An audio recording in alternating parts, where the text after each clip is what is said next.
Tomorrow, कल। आखिर ये कल होता क्या है? कल नाम के शब्द बनाए किसने? आखिर इस दुनिया में कौन ऐसा है जिन्होंने अपने कल को देखा है? सब आप आज के दिन की काम को खत्म करके सोने जाते हो तो अब आपको ये पता भी नहीं होता कि क्या आप दूसरे दिन सही सलामत उठ पाओगे।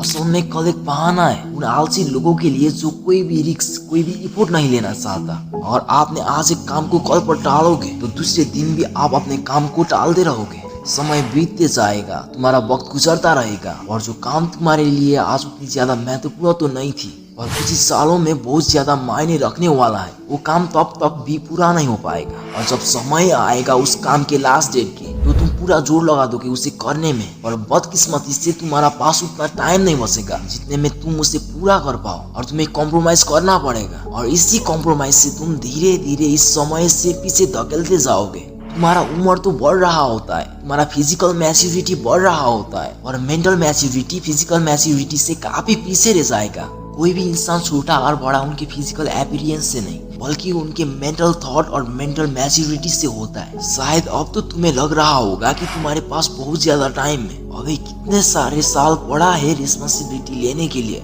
और तुम बेमतलब से पड़े टाइम को बर्बाद करते रहोगे। खुद को काबिल बनाने में, किसी चीज में योग्य बनाने से ज्यादा कंफर्ट जोन, ऐसो आराम और प्लीजर में अपने टाइम वेस्ट कर देते हो। और जब बारी आएगा तुम्हारा, जिस वक्त पूरा फैमिली का, खुद का, कितने लोगों का रिस्पॉन्सिबिलिटी तुम्हारे सर पर आ जाता है तो तुम उसे झेल ही नहीं पाओगे। उस रिस्पॉन्सिबिलिटी से तुम डर जाओगे, एक वीक मैन जो कि एक वुमेन से भी कमजोर बन के रह जाओगे। और तब तुम्हें तुम्हारा क्वेश्चन का आंसर मिलेगा कि पहले आगे तुम्हारे पास इतना ज्यादा फालतू का वक्त क्यों था, और तुम रोते रहोगे कुछ उखाड़ने के बजाय। और जो इंसान रोता रहता है, मर्द होकर भी बेशरम से रोता है, उनकी कोई रेस्पेक्ट नहीं करेंगे, उल्टा उसे और दुख और परेशानियां पहुंचाएंगे।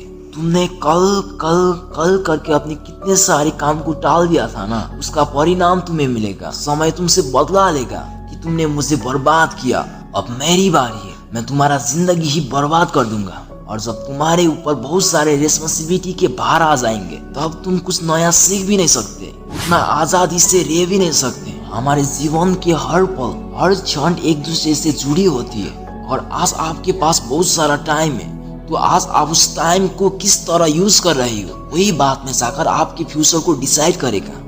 याद रखना कि इस दुनिया में कितने सारे लोग आज अमीर हैं, और वो लोग अमीर तो अभी बन पाए जब उन्होंने टाइम का वैल्यू समझा, समय का कदर करना सीखा। ये बात हमेशा याद रखिए कि time is the biggest wealth. समय ही सबसे बड़ा संपत्ति है, क्योंकि धन चला गया तो उसे दोबारा कमा सकते हैं, और समय गुजर गया तो चाहे दुनिया के कितनी भी धन खर्च कर लो, वो वापस नहीं आने वाला।